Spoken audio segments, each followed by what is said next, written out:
All right, today I'm going to be showing how to replace the cabin air filter in a 2023 Chevrolet Bolt EUV. I'd imagine it's pretty similar for the EV as well. It's really simple. You don't even need all these tools, but I just have them there for convenience. Just a flashlight, screwdriver, and needle nose pliers. You can get your replacement filter where you like. I got this at AutoZone for $20. Highly recommend the OEM one through GM. Their website is like $50. Way too high for an air filter that you change once a year. If it looked like Amazon, that same filter was hovering between $25-30, but got to pay for shipping. So $20 local, can't beat that. So it's pretty easy to replace it. It's right behind the glove box. And to get the glove box out of the way, step one, get all your stuff out. And then there are 4 things you got to keep in mind to drop the glove box down. There is a tab over here. There's a tab here. And then you've got this little strut that has to come off here. And then it's a little difficult to see, but it's right underneath here. There's like some hexagons. This part you got to pull down to get it out underneath this part of the dash. So yeah. All right, so step one, we're gonna get the strut off. I use the needle nose to kind of pinch this part right here. Get it down enough. Be careful that you don't break these parts, by the way. Pinch that, and then this will come off. Might have to give it a little bit of force. Be careful though. There we go. Just like that. And this doesn't need to come out at all. It's gonna it'll flip up naturally.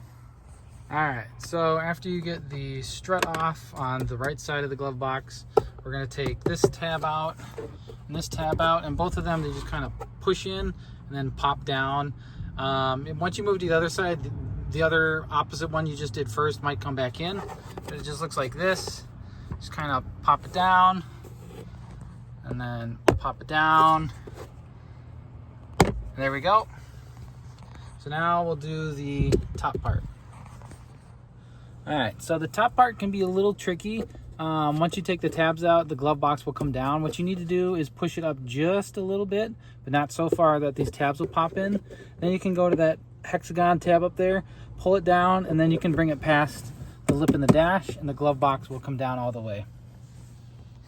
All right, so now that we have the glove box down, it's pretty easy to access the filter. It's right behind that guy right there. Pretty easy. There's a hinge over there, and the tabs are right there. So I'll leave the flashlight right there. Move it out of the way a little bit. You just kind of go in, pinch these 2 guys. The whole thing rotates, and it slides right out, and it reveals the HVAC filter. So that's what we're replacing. Be very careful that when you remove it, you have the airflow for the filter going the right way. In this case, it's going down. So all you got to do after that, just pull it out. You can see it's a little dirty. Doesn't look too bad. All right, so I've got the new air filter out of the box, out of the bag, ready to go. Make note of which way it's indicating the airflow goes. And then install is the same, just the backwards of the way you removed it. I found it's easier to kind of go in from the bottom instead of from the side. So there you go. And you just push it in, and that's it. So then you just take the cover, make sure it's going the right way. So the tab is on the left side. You got these finger pinches on the right, and then it's gonna go right in here, and then it swings over, and then it snaps right back into place just like that. Push it to make sure it's shut. Make sure it's not going to fall out, because that would not be good. And there you go, that's it. So now it's kind of in reverse order. We can push this just straight back in there. Want to make sure that we get the strut back on, and this takes a little bit of finagling. All right, so getting the strut back on can be a little tricky. I kind of pinch and then push the screwdriver. We need to work it a little bit. I'd expect this to get chewed up, but be careful you don't break it. I've just been kind of working around it, and then it'll pop back on. And there you go. So there you have it. Completely done. This is all back together. Functions just fine. You can throw your stuff back in and you're done. There you go.